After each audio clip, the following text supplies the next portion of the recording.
اللہ پاک نے قرآن حکیم میں جگہ جگہ مختلف انداز میں مرد اور عورت کی نفسیات، دائرہ کار اور آپس کے تعاون اور مودت و محبت کی ضرورت کو واضح کیا ہے۔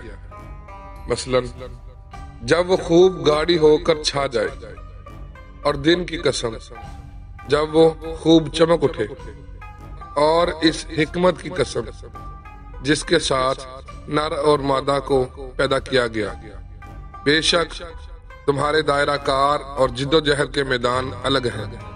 گویا رات کی خوبی چمکدار ہونا کچھ حصہ دن اور کچھ رات کا ملا کر نیم رات ہونا نہیں، بلکہ مکمل رات ہونے میں ہے، جس میں خوب گاڑا اندھیرا ہو تاکہ سکون و اطمینان انسان کے دل و دماغ کی گہرائیوں تک اترے، خوب گہری نیند آئے، خوب چارجنگ ہو، اور انسان جب صبح اٹھے تو خوب تر و تازہ دل و دماغ کے ساتھ اٹھے۔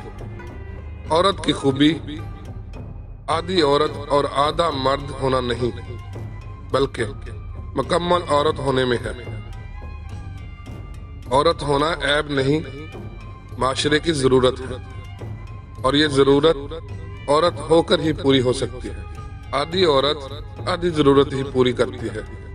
عام طور پر شادی سے پہلے تک ہی مکمل اور پوری عورت ہوتی ہیں، جبکہ شادی کے بعد مرد بننے کی جد و جہد میں گزار دیتی ہیں۔ اس کا نتیجہ وہی ہوتا ہے جس کا ذکر آگے چل کر دیگر آیات کی روشنی میں سامنے آئے گا۔ گھر برباد ہو جاتا ہے، طلاق ہو جاتی ہے، یا میاں بیوی دونوں ذہنی مریض بن جاتے ہیں۔ خواتین اکثر جب اکیلی بیٹھتی ہیں تو اپنی اپنی فتوحات شیئر کرتی ہیں کہ کون کون اپنے شوہر کو کتنا عورت بنا لینے میں کامیاب ہوئی ہے، اور خود کتنے فیصد مرد بن چکی ہے۔ مرد دوسرے کی عورت میں کشش اس کے عورت پن کی وجہ سے محسوس کرتا ہے، کیونکہ یہ بھولی بالی باہر اتنی سہمی گم سم نظر آتی ہے اور اپنا عورت پن شو کرتی ہے کہ دوسرا مرد تڑپ کر رہ جاتا ہے اور سوچتا ہے کہ یہ کتنا خوش قسمت مرد ہے جس کو یہ مکمل ہرنی نما عورت نصیب ہوئی ہے، جبکہ مجھے نہ صرف بل بلکہ ریڈ بل ملا ہے۔ جس طرح عورت اپنے اندر آہستہ آہستہ مردانہ صلاحیتیں انسٹال کرتی چلی جاتی ہے، مرد کے دل سے دور ہوتی چلی جاتی ہے، اور وہ کسی عورت کی تلاش میں رہتا ہے۔ بیوی کی شکل کی خوبصورتی ایک ثانوی مسئلہ بن جاتی ہے۔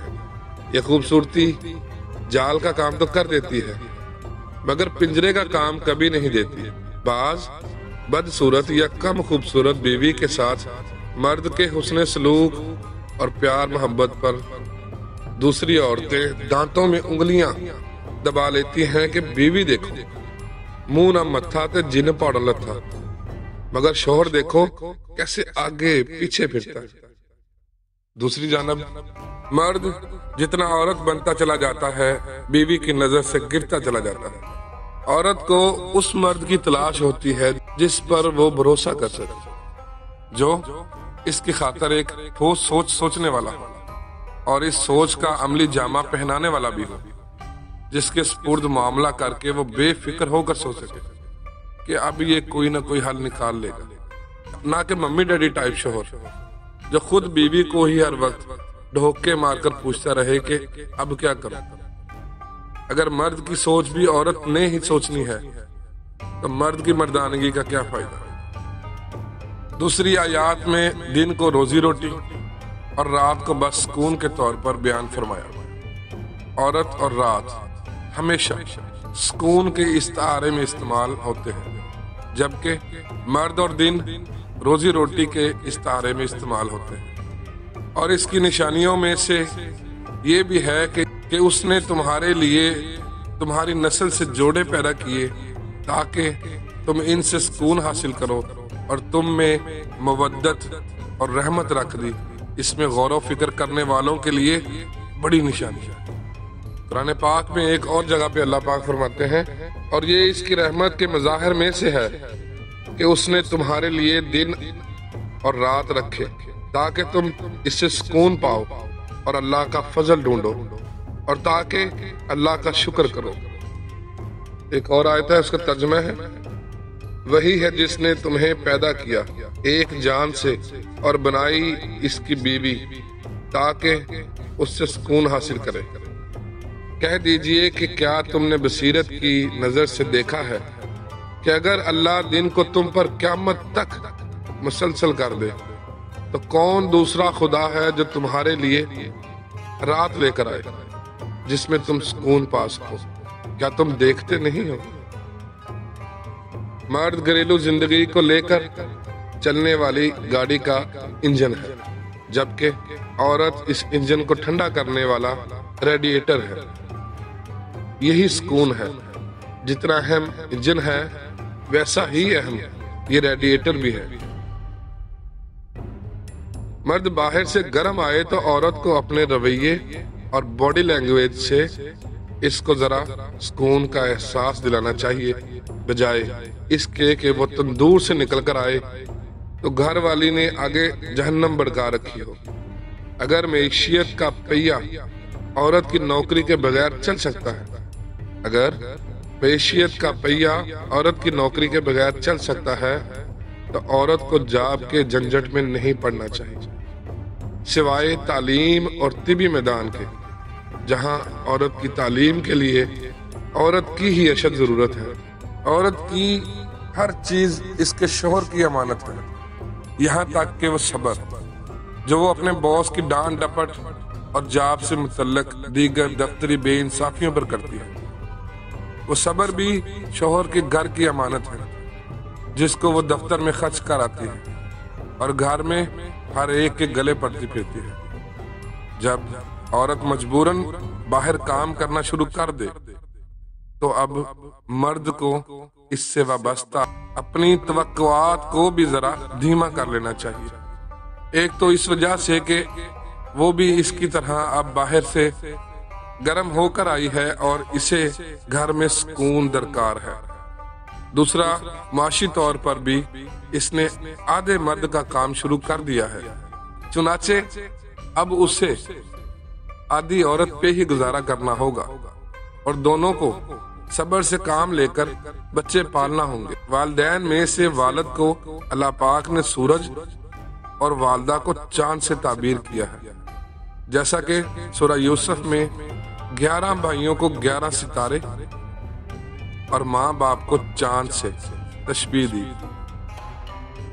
والد کا کام بیٹے کی تربیت کرنا ہے کہ سورج دن کا سبب ہے اور یہ دن معیشت کے لیے ریڑھ کی ہڈی ہے، اس کا بیٹا دن ہے تو بچے کو تجارت اور روزی روٹی کمانے کے گر سکھانے، جبکہ بہو اور بیٹی رات ہے، چاند کا کام رات کو منور کرنا ہے۔ لہذا والدہ کا کام اپنی بیٹیوں کی تربیت اور بہو کو مناسب رویے کے ساتھ اس طرح تیار کرنا ہے کہ بیٹے کے آنگن کا چاند ثابت ہو اور بیٹی اپنے سسرال کا چاند ثابت ہو۔ سورہ والشمس میں فرمایا والشمس والضحاہا، قسم ہے سورج کی اور اس کی روشنی کی، اور قسم ہے چاند کی جب وہ اس کے پیچھے پیچھے چلا آتا ہے، اور قسم ہے دن کی جب وہ خوب نمایاں ہو جائے، اور قسم ہے رات کی جب وہ خوب پوشیدہ ہو جائے، اور قسم ہے آسمان کی اور جس طرح اس کو اٹھایا ہے، اور قسم ہے زمین کی اور جس طرح کے اس کو بچھایا ہے، اور قسم ہے نفس انسانی کی اور جس طرح کے اس کو برابر کیا ہے۔ بس اس میں فجور اور تقوی کی قوتیں یکساں طور پر الہام کر دی۔ کامیاب رہا وہ جس نے اس نفس کا تزکیہ کیا، اور ناکام رہا وہ جس نے اس کو دبا دیا۔ شمس و قمر کو مرد اور عورت کے استعارے میں دیکھیں، سورج کا قیادت کرنا اور چاند کا اس کے تابع ہونا دیکھیں۔ سورج دن کو روشن کرنے والا، رات بعد میں آتی ہے، تو چاند بھی بعد میں آتا ہے جو اس کو روشن کرتا ہے۔ دن کی قسم جب وہ خوب نمایاں ہو جائے۔ مرد کی مردانگی کا یہی تقاضا ہے کہ وہ نمایاں رہے اور اپنی ہر قسم کی ذمہ داریاں اپنے سر لے۔ رات کی قسم جب وہ خوب پوشیدہ ہو جائے، گاڑی سیاہ ہو جائے، عورت نمایاں ہونے سے گریز کرے تو خیر اسی میں ہے۔ آسمان رزق کا وسیلہ ہے، آسمان سے پانی کا آنا رزق ہے تو زمین کا اس پانی سے فصل اگانا رزق ہے۔ میاں بیوی کی یہی مثال ہے۔ عورت کو کھیتی سے تشبیہ اسی رزق یعنی اولاد کی وجہ سے دی گئی۔ عورت زنانہ صلاحیتوں کو چمکائے گی تو اس مقصد میں کامیاب ہوگی کہ جس میں انسان کی تخلیق اور تربیت میں اس پر بھروسہ کیا گیا ہے۔ اگر زنانہ صلاحیتوں کو دبا دے گی تو اس مقصد میں ناکام رہے گی جو اس کو تفویض کیا گیا ہے۔ مرد کی ذمہ داری مردانہ ذمہ داریوں کو اٹھانے کی ہے۔ اگر وہ اپنی قائدانہ ذمہ داریاں عدل کے ساتھ اٹھائے کھڑا ہوگا تو قوم ہے۔ کسی کے روب میں آ کر اپنی ذمہ داریوں سے پہلو تہی کرے گا تو ناکام رہے گا۔ اگر عورت کی ذمہ داری پھل پھول لانا ہے تو مرد کی ذمہ داری کھاد اور پانی فراہم کرنا ہے کہ عورت ان معاملات میں بے فکر ہو جائے اور اپنی ذمہ داریوں کی فکر کرے۔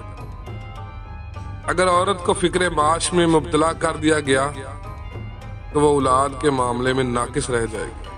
آج ہر چیز ماضی سے بہتر اور پائیدار بن رہی ہے سوائے انسان ہر آنے والے دور میں بدترین پروڈکشن کی صورت میں مارکیٹ میں آ رہے ہیں۔ گویا انسان بنانے والی فیکٹری میں کہیں گراریاں اوپر نیچے ہو گئی ہیں اور انسانیت ٹانکا ٹاپ کر رہی ہے۔ چونکہ قومیں مرد و زن سے مل کر بنتی ہیں تو پھر مثال کے طور پر قوم سمود کا ذکر کیا ہے۔